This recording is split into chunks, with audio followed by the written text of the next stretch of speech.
Assalamualaikum warahmatullahi wabarakatuh. Hamidalillah wa musalliyan musalliman ala Rasulillah Sayyidina Muhammad bin Abdillah wa ala alihi wa sahbihi wa man walah. Amma ba'du. Para pemirsa, para pengikut dan para pecinta channel YouTube MZT Malang Raya. Alhamdulillah kita melanjutkan kajian kita tentang pembahasan fikih munakahat, yang mana pembahasan kita di dalam tema fikih munakahat masih membahas dan menjelaskan ketentuan-ketentuan yang berkaitan dengan masalah nafkah. Bagaimana seharusnya nafkah seorang suami kepada istri-istrinya. Kewajiban nafkah apa saja yang patut untuk dilaksanakan oleh suami kepada istri-istrinya. Yang mana pembahasan kita tentang masalah nafkah dan umumnya tentang fikih munakahat, kita berpijak pada keterangan kitab Fathul Qorib yang ditulis oleh beliau Syekh Al-Imam Al-Qadhi Abu Syuja' Al-Asfahani dan juga Syekh Al-Imam Muhammad bin Qasim Al-Ghazi. Yang mana pada kesempatan kali ini keterangan dari kitab Fathul Qorib, kita akan melanjutkan ibarat yang menyatakan Bismillahirrahmanirrahim, wa yajibu lizaujati minal udmi wal kiswati ma jarat bihil adatu fi kullin minhuma fa in jarat adatul baladi fil udmi bizaitin wa syairajin wa jubnin wa nahwiha uttubi'atil adatu fi dhalik, yang kalau diartikan wayajibu dan hukumnya wajib. Wajib maksudnya di sini adalah wajib bagi setiap suami, artinya suami yang memiliki keharusan tersebut, yang mana keharusan ini atau tanggung jawab yang harus dilakukan oleh si suami lizaujati, diberikan, diserahkan kepada si istri. Apa yang wajib? Minal udmi wal kiswati, si suami wajib untuk memberikan kepada istrinya berupa lauk pauk. Wal kiswati, demikian juga dengan pakaian. Artinya berarti si suami itu di dalam memberikan nafkah masalah makanan kepada si istri, demikian juga nanti kepada anak-anaknya, itu bukan cuma sekedar wajib memberikan bahan makanan pokoknya saja, tapi suami juga memiliki kewajiban untuk memberikan lauk pauk, karena memang itu merupakan kebutuhan untuk mengkonsumsi bahan makanan pokok. Jadi lauk pauk yang seperti apa, demikian juga dengan hal-hal yang diikutkan secara hukum kepada lauk pauk, seperti misalkan sayur-sayurannya, atau misalkan buah-buahannya, dan seterusnya. Kalau memang kebiasaan yang ada di daerah di mana mereka berdua hidup, atau di daerah si istri itu hidup, maka suami wajib untuk melaksanakan dan membayar itu semuanya. Ini merupakan tanggung jawab dan kewajiban bagi si suami ketika istrinya memiliki kebiasaan yang seperti demikian. Bahkan bukan cuma sekedar memberikan lauk pauknya saja. Demikian juga si suami itu berkewajiban untuk memberikan kiswah. Kiswah yang dimaksud itu adalah pakaian, ya, supaya si istri itu memiliki pakaian yang layak digunakan. Ini keterangan yang ada di dalam kitab Fathul Qorib. Yang mana tolak ukur atau patokan di dalam pembayaran, pemberian lauk pauk, demikian juga dengan pakaian kepada si istri adalah majarat bihil adatu, sesuatu yang memang sudah berkembang menjadi adat budaya di daerah tersebut, baik itu dalam masalah lauk pauknya atau dalam masalah pakaiannya. Kalau seandainya di daerah si istri itu hidup, lauk pauk yang biasanya dikonsumsi oleh masyarakat sekitar adalah misalkan tempe misalkan, maka si suami memiliki kewajiban untuk membelikan tempe. Kalau kemudian misalkan kebiasaan atau budaya yang ada di masyarakat sekitar istri itu adalah ikan laut misalkan, maka si suami juga wajib membelanjakan ikan untuk bahan makanan bagi si istri. Demikian juga dengan lauk pauk yang lainnya, sesuai dengan adat budaya, adat kebiasaan yang berlaku di tempat si istri hidup. Demikian juga dengan pakaiannya. Kalau sekiranya bahan pakaian yang biasa digunakan oleh masyarakat sekitar istri hidup itu adalah kain katun misalkan, maka si suami pun memiliki kewajiban untuk membelikan bahan pakaian yang berbahankan katun. Kalau seandainya si masyarakat yang ada atau hidup di sekeliling si istri itu biasa menggunakan kain-kain seperti harir, seperti kain sutra misalkan, maka si suami pun wajib untuk membelanjakan kain sutra supaya digunakan sebagai pakaiannya si istri. Dan tentunya budaya yang dimaksud ini adalah budaya-budaya yang tidak bertentangan dengan aturan agama Islam.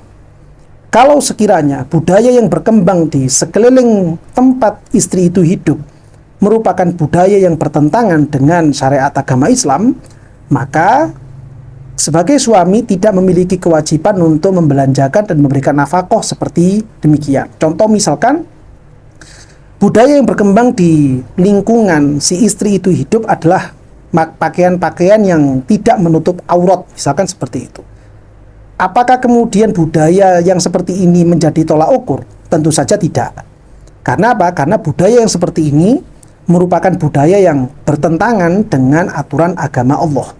Budaya yang bertentangan dengan syariatnya Gusti Kanjeng Nabi Muhammad Sallallahu Alaihi Wasallam. Ketika budaya itu bertentangan seperti demikian, misalkan budaya yang membuka aurat misalkan, maka si suami tidak kemudian menjadi wajib memberikan pakaian kepada si istri dengan bentuk-bentuk pakaian yang membuka aurat. Ketentuan agama Islam supaya setiap perempuan itu menutup aurat secara sempurna, ini yang kemudian dijunjung tinggi dalam hal budaya. Adapun yang dimaksud dengan perkataan atau keterangan kitab Fathul Qorib, demikian juga dengan kitab Ghayatul Taqrib, adalah adat atau budaya kebiasaan masyarakat yang tidak bertentangan dengan syariat. Contoh misalkan, ketika seorang muslimah itu diperbolehkan untuk menggunakan kain sutra, dan memang kebiasaan budaya masyarakat di mana si istri itu hidup adalah menggunakan kain sutra, maka ini merupakan budaya yang tidak bertentangan dengan aturan agama Allah, sehingga boleh-boleh saja si suami itu membelanjakan hartanya untuk menjadi sebuah nafkah kepada si istri dalam bentuk kain sutra. Demikian juga masalah udmah, sebagaimana tadi telah kita bahas bersama, yang mana keterangannya itu sebenarnya merujuk kepada keterangan Syekh Al-Bajuri, yang mana si suami itu bukan cuma sekedar membelikan lauk pauknya saja, tapi demikian juga seperti buah-buahan, seperti kue-kue misalkan. Ya, kalau kemudian misalkan budaya yang ada di daerah si istri itu hidup, misalkan budayanya adalah, mohon maaf, minum minuman keras misalkan, mabuk-mabukan misalkan, ini menjadi budaya, maka apakah kemudian si suami itu juga memiliki kewajiban membelanjakan minuman keras untuk si istri? Tentu saja tidak. Kenapa demikian? Karena budaya yang seperti ini adalah budaya yang bertentangan dengan agama Allah Subhanahu wa taala, bertentangan dengan aturan-aturan syariat Gusti Kanjeng Nabi Muhammad Shallallahu alaihi wasallam. Agama Islam secara jelas telah mengharamkan segala jenis bentuk minuman-minuman keras. Apakah itu yang berbentuk khamr atau itu berbentuk bir dengan bahan-bahan kimia tertentu. Ketika segala bentuk minuman dan makanan yang bersifat atau berdampak memabukkan itu dilarang oleh agama Islam, maka ketika itu menjadi suatu budaya, tidak boleh diikuti, tidak boleh dituruti, walaupun sudah menjadi budaya bagi masyarakat sekitar istri dia hidup. Budaya yang tetap boleh diikuti adalah ketika budaya-budaya itu tidak bertentangan dengan syariat Allah Subhanahu wa taala, seperti misalkan kue-kue misalkan, atau buah-buahan misalkan, buah-buahan yang memang layak dan halal untuk dikonsumsi. Semangka misalkan, atau misalkan anggur misalkan, atau jeruk misalkan. Adapun buah-buahan yang sekiranya itu malah memabukkan, seperti kecubung misalkan, atau buah-buah yang lainnya misalkan yang sifatnya itu memabukkan, maka jelas ini bertentangan dengan agama Allah, maka itu tidak boleh dituruti walaupun sudah menjadi tradisi, sudah menjadi budaya, sudah menjadi kebiasaan masyarakat sekitar. Ini tetap tidak boleh diikuti karena bertentangan dengan agama Allah. Adapun budaya-budaya makanan pokok, budaya-budaya tentang lauk pauk, budaya-budaya tentang pakaian yang sekiranya itu tidak melanggar, maka ini tetap boleh dijalankan dan bahkan hukumnya menjadi wajib bagi si suami untuk memberikan nafkah kepada istrinya dengan tolak ukur budaya yang seperti tersebut.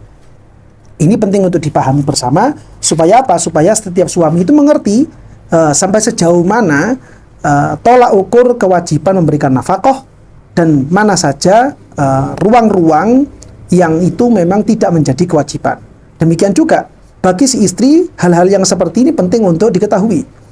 Kenapa demikian? Karena ketika si istri itu wajib untuk mendapatkan nafkah-nafkah tersebut, artinya dia itu berhak untuk mendapatkan nafkah-nafkah tersebut, lalu kemudian si suami itu tidak memberikannya padahal dia mampu, maka si istri boleh untuk menuntut, boleh untuk meminta agar supaya kewajiban nafkah itu atau hak nafkah itu kepada si istri tetap dilaksanakan, tetap dibayarkan kepada si istri.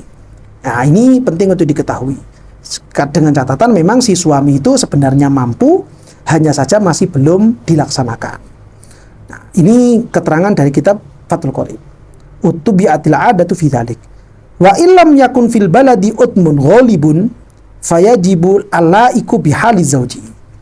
Jika seandainya di daerah istri hidup itu tidak memiliki tolak ukur lauk pauk yang tentu, lauk pauknya bahkan mungkin tidak ada tolak ukurnya di sana. Masyarakat perempuan-perempuan yang ada di daerah itu terbiasa makan tanpa adanya lauk pauk. Tapi kemudian si suami terbiasa makan menggunakan lauk pauk. Maka tolak ukur lauk pauk dari si suami ini menjadi tolak ukur kepada si istri dalam masalah lauk pauk. Sehingga kemudian si suami tetap memiliki kewajiban untuk memberikan lauk pauk kepada si istri walaupun budaya yang berkembang di masyarakat di daerahnya si istri itu tidak memiliki tolak ukur masalah lauk pauk. Ini semuanya berangkat dari sebuah dalil yang berasal dari ayat suci Al-Quran, yaitu firman Allah Subhanahu wa Ta'ala, wa'ashiruhunna bil ma'ruf. Dari ungkapan ayat wa'ashiruhunna bil ma'ruf, beliau Syekh Muhammad Khatib Asy-Syarbini memberikan keterangan walaysa minal mu'asyarati taklifuha as-sabra 'alal khubzi wahdahu. Dan tidak termasuk atau hal yang melanggar aturan mu'asyarah bil ma'ruf, melanggar berperilaku baik kepada istri dengan hal-hal yang baik adalah memaksa istri untuk bersabar dengan mengkonsumsi makanan pokok saja tanpa menggunakan lauk pauk.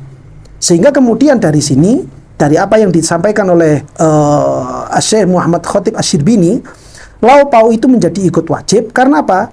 Memberikan lauk pauk ini termasuk perbuatan mu'asyarah bil ma'ruf. Karena tidak memberikan lauk pauk atau memaksa istri supaya sabar terus-menerus dengan hanya berdasarkan makanan pokok saja tanpa adanya lauk pauk dan sayuran, ini merupakan hal-hal yang dianggap melanggar terhadap tuntutan atau konsep mu'asyarah bil ma'ruf. Sedangkan suami dituntut oleh Allah Subhanahu wa Ta'ala, dituntut oleh Gusti Kanjeng Nabi Muhammad SAW supaya berperilaku mu'asyarah bil ma'ruf kepada si istri.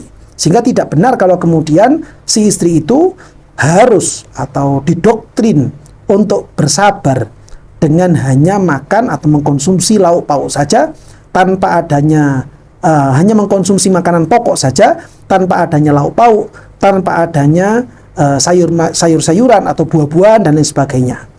Tentunya ini semuanya kembali kepada kemampuan si suami. Kalau memang suaminya itu tidak mampu, maka kewajiban-kewajiban seperti ini juga ikut turun. Misalkan yang awal mulanya itu bisa atau mampu memberikan daging misalkan, lalu kemudian turun derajatnya menjadi tempe atau tahu misalkan, ini contoh saja. Ya, maka kewajibannya tetap si suami itu harus wajib memberikan lauk pauk. Kalau tidak mampu memberikan daging, setidak-tidaknya dia bisa memberikan ikan laut atau ikan air tawar. Kalau tidak mampu memberikan ikan laut, ikan air tawar, maka hendaknya si suami itu tetap memberikan belanja berupa apa? Berupa lauk pauk tempe, tahu atau sejenisnya. Walhasil intinya si suami itu berkewajiban memberikan lauk pauk kepada si istri. Demikian juga dengan masalah pakaian, punya kewajiban memberikan pakaian-pakaian yang seperti itu. Untuk rincian bagaimana nafkah tentang masalah pakaian ini, insya Allah akan kita bahas pada pertemuan selanjutnya, pada video yang berikutnya.